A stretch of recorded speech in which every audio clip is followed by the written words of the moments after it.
Hi, and welcome back to Finally Revealed. In this episode, I want to talk about homeschooling during the quarantine, but in general, the lessons that we learn from our families.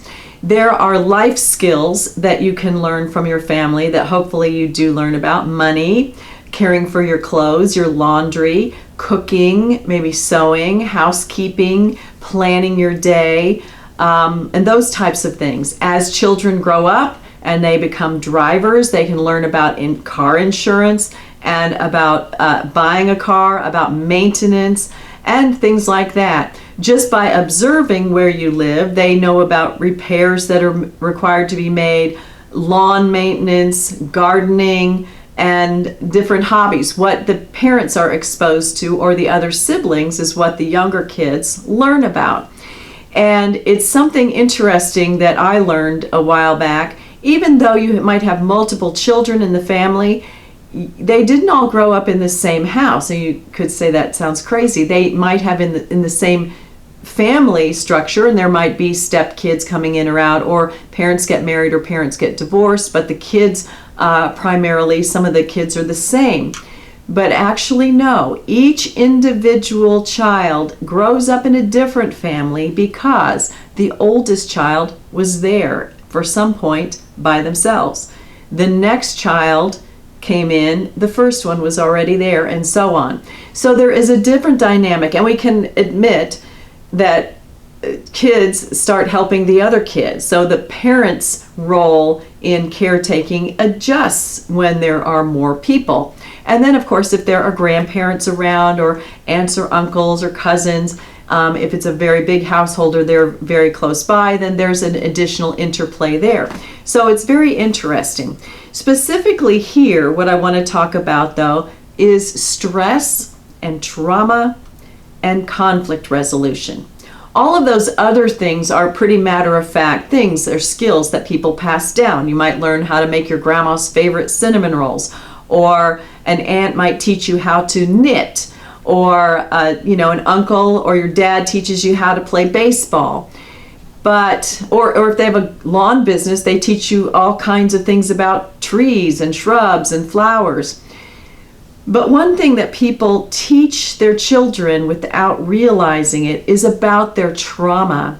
It's about their emotional difficulties, and a lot of these came from their family growing up. And a lot of it is unconscious, because maybe it wasn't talked about. And maybe as you're growing up or you're going into adulthood and you have different relationships, you are encountering problems. Maybe you go to counseling, or you have situations that are not healthy with your family, or maybe there was abuse that was or wasn't talked about, or maybe you tried to talk about and you had to bring that inside of you. You may not be an alcoholic, but maybe your grandparents were, or your parents were, or someone was a drug abuser, or had some other type of personality situation, or a depression, and it affected how you were raised, how you grew up. And now, while maybe they have recovered from their situation, or maybe they're not in your life anymore, or maybe you have quite a bit of distance from them and you're not experiencing that situation anymore. That was when you were a child and now you're an adult. But if you didn't consciously recognize it and deal with it, it's still there. And if you react to certain situations in a very explosive way or a very emotional way, and it can pop out at all different times, that can be that trauma or that situation coming back up. And how you behave in different situations is now being communicated to your children. You may not even know why, so for sure your children don't know why. So maybe you have worked through those issues, maybe you did identify them with counseling or through situations, and you recognized and went, aha, this is because of this. Or you had a conversation with your siblings when you grew up together, and maybe you didn't know things that were going on and now you do. Now you have an opportunity to help clean the slate with your children and those young people that you are around. And so I want to go through just 3 areas. And while you're all together, it's a good opportunity to bring some of these things up. You can bring them up by straight out talking about them, talking about situations you encountered, how you discovered it, how it affected you, how you worked through it, and now how you see things differently if you do. And so one of the major ones is emotional control and emotional intelligence. How are you behaving around the children, and what types of anger management or emotional control are you showing them by your actions? Do you even realize it? Is your spouse the one who, or your partner the one who is calm and you're more explosive, or does one of you hold it in for a long time and then all kinds of things come out? Can you talk through that with your children about why that is? Not necessarily to go to therapy, but I'm talking about prevention to help them work through different situations. One obvious one, no matter the extent of our mental health, and I don't think everyone is 100% on this, as far as healthy all the time, we have challenges. Life is a journey, and we have different situations that pop up that we encounter, and we have to deal with it. And from our bag of tricks of things that we've gone through before, we pick up different ways of dealing. We get better, hopefully. We see how other people handle situations. We bring that lesson on board and go forward. Beginning of this quarantine situation, there was a lot of fear. And there may be a lot of fear still in your own household or in your immediate surroundings. How are you dealing with that yourself? And how are you dealing with that with your children? Are you talking to them about it at all? Or are you just letting things go along? Are you talking to them at least about your reactions? It might be one thing for you to say, this is for mom and dad, or mom and mom, or dad and dad to deal with, or grandparents to deal with. And you just go and play, or you do your schoolwork.